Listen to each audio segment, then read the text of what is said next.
Hello, and welcome to Logic Factory's Getting Started video for Ascendancy for the iPhone, iPod Touch, and iPad.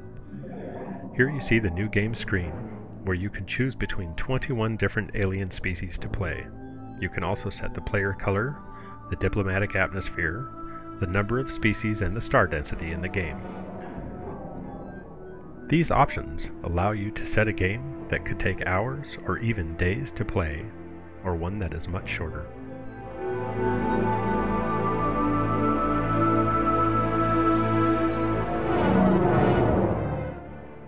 Having chosen our species, in this case the Oculons, we go to the description pages where we learn more about our background and our mission in the game. And we start the game with the star map. This holographic display is the key starting point for everything you will do in the game. Ascendancy provides new users with a help system. Anytime you need a little extra help, simply tap the question mark in the upper right of the display, and you will be taken to either touch-sensitive help, or, if you tap the green left arrow, a set of tips that will help you get started on any screen in the game.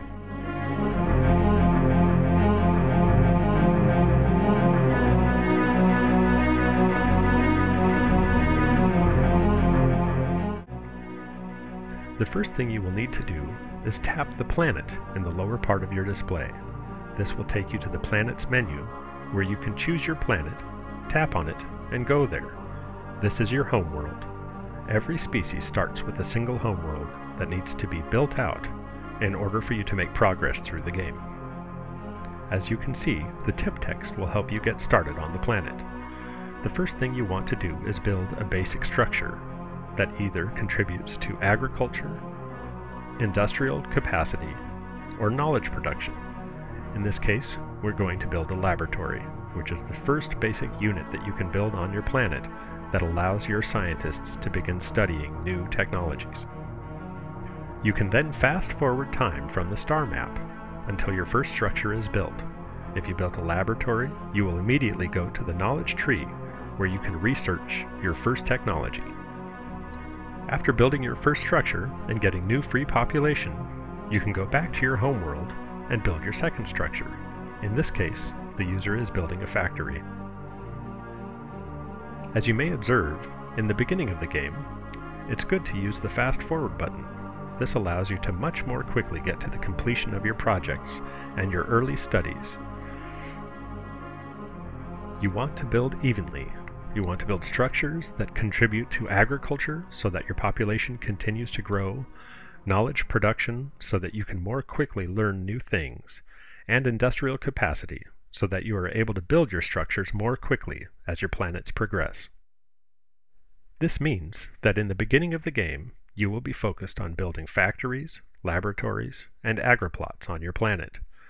As you progress, you will learn how to build many more advanced structures that do different things than just contributing to the three main resources the planet produces.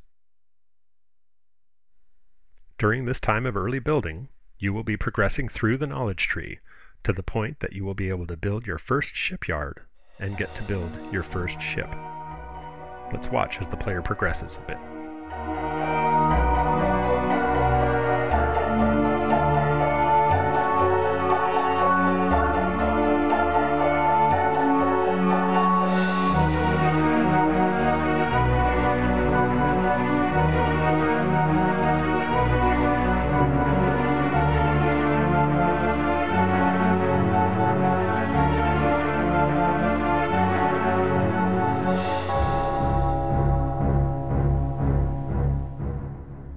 You may notice different colored squares on your homeworld.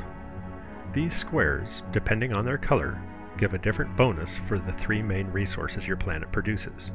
Blue squares give a bonus to knowledge production, green squares to agriculture, and red squares to industrial capacity.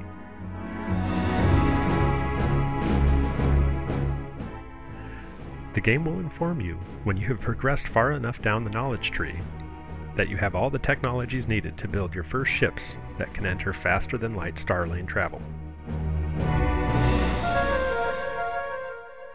In order to begin building ships, you will first need to construct a shipyard in orbit around your planet.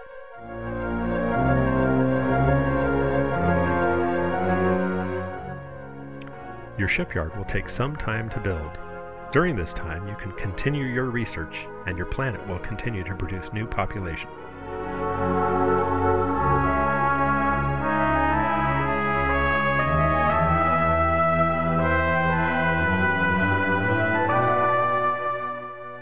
When your shipyard is done, select an empty orbital square and choose to build your first ship.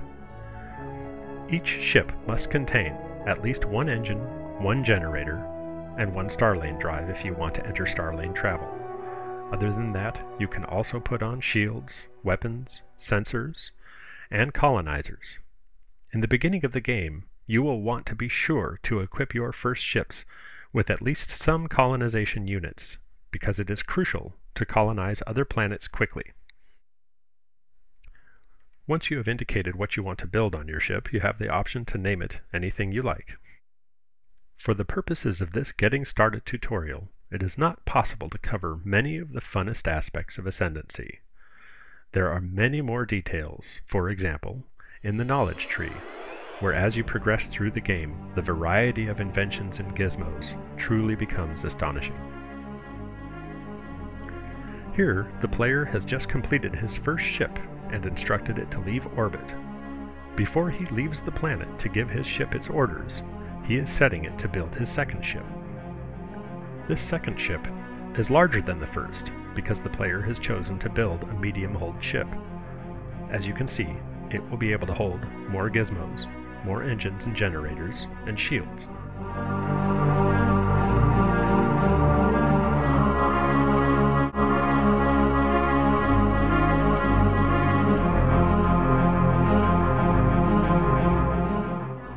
Now, back in the system display, here we see the player ordering his first small ship to enter orbit in a world nearby his homeworld.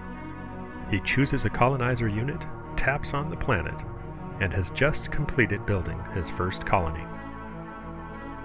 He then sets that colony to building its first structure, selects his ship back in the system display, and sends it to a nearby Starlane so that he can begin exploring other systems near his. Once the ship has been given its orders, the player can fast forward again as the ship begins its explorations. Thank you for watching the first 8 minutes of gameplay of Ascendancy. Keep in mind that the demo video, as opposed to this Getting Started video, will show many more advanced things, such as fleet-based combat and alien diplomacy.